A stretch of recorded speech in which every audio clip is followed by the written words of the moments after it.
साराना साहब, मुझे ये बताइएगा कि बिलावल साहब भी एक तरफ कहते हैं कि जजेस कंट्रोल में नहीं रहेंगे मंसूर अली शाह साहब के, लेकिन फिर आप ये भी कहते हैं कि हम उन जज साहिब का एहतराम भी बड़ा करते हैं। मुझे खुद उनकी स्टेटमेंट में कॉन्ट्रडिक्शन है ना, समझ नहीं आ रही कि वो पहले क्या कहना चाह रहे हैं, फिर वो बाद में जो कहते हैं उसको कहते हैं कि आप लोग कॉन्टेक्स्ट से हटकर बात को अज्यूम करते हैं। सर, ये फिर कहां पर बात जाके रुकेगी साराना साहब?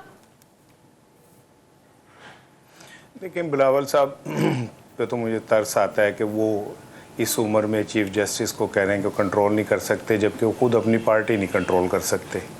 उनके अब्बू उनके हाथ में पार्टी नहीं रहने देते। तो एक बच्चा ऐसा जिसकी अपनी पार्टी में कुछ ना चलती हो, वो बहुत दबंग तकरीर करता हो, तो थोड़ी देर बाद उनके अब्बू आके कहें कि मेरा बेटा अभी छोटा है, इसे सीरियस ना लें।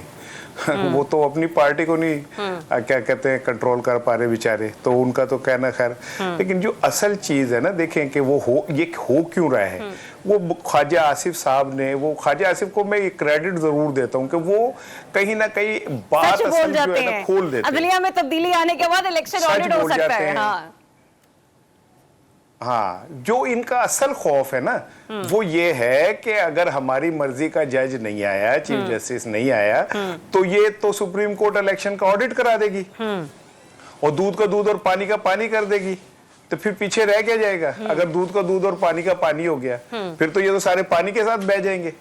जो इनका असल खौफ है, यही वजह है कि ये जस्टिस मंसूर को बर्दाश्त करने पे तैयार नहीं हो रहे। इन्हें खौफ ये है कि वो आ गए और उनके एक जुमले ने सारी गेम क्लियर कर दी कि मौजूदा जुडिशरी की वजह से इलेक्शन ऑडिट नहीं हो रहा, काजी फायज ईसा साहब की वजह से इलेक्शन ऑडिट नहीं हो रहा। वो ट्रिब्यूनल्स को काम नहीं करने देते, वो उन जजेस को काम नहीं करने देते जो इलेक्शन के हवाले से करते हैं। पिंडी के जिन जजेस ने फैसले दिए उनके तबादले कर दिए गए।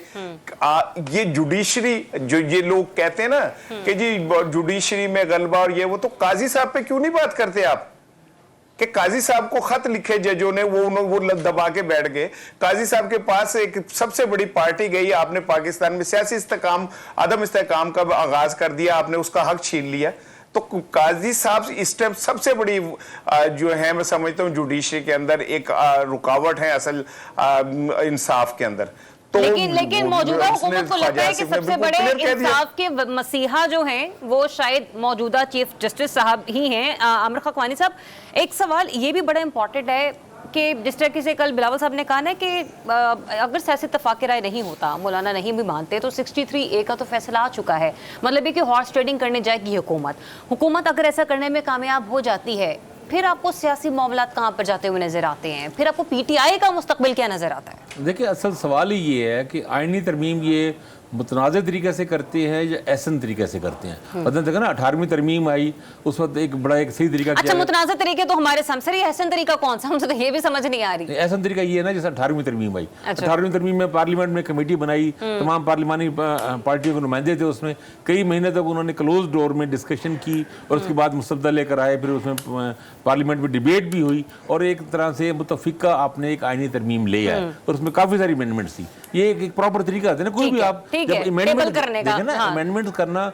एक होता है एक्ट जिसमें आप सिंपल मेजॉरिटी से एक्ट ले आते हैं, वो एक्ट आते जाते रहते हैं। अमेंडमेंट जो कर रहे हैं एक बड़ा मेजर स्टेप है।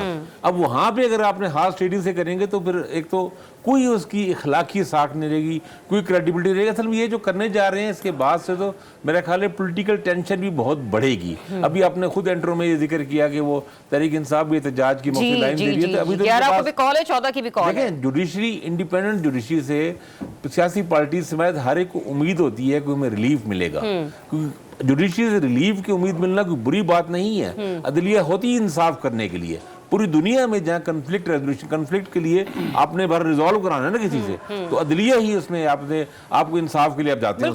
तो मुजरिम को भी हक देता है। बिल्कुल उन सबको अपने अपने कानूनी मुताबिक राइट्स है। तो अगर अदलिया को कंप्रोमाइज कर लिया गया तो ये बहुत ही अफसोसनाक है। और ये जो अभी हाफिज साहब ने जो फरमाया, मैं इनका बहुत एहतराम करता हूँ, लेकिन जुडिशल रिफॉर्म अगर वाकई हुकूमत लाना चाहती है तो ये तरीका नहीं है। ये तो जुडिशल रिफॉर्म को भी मुतनाज़ करने वाली बात है।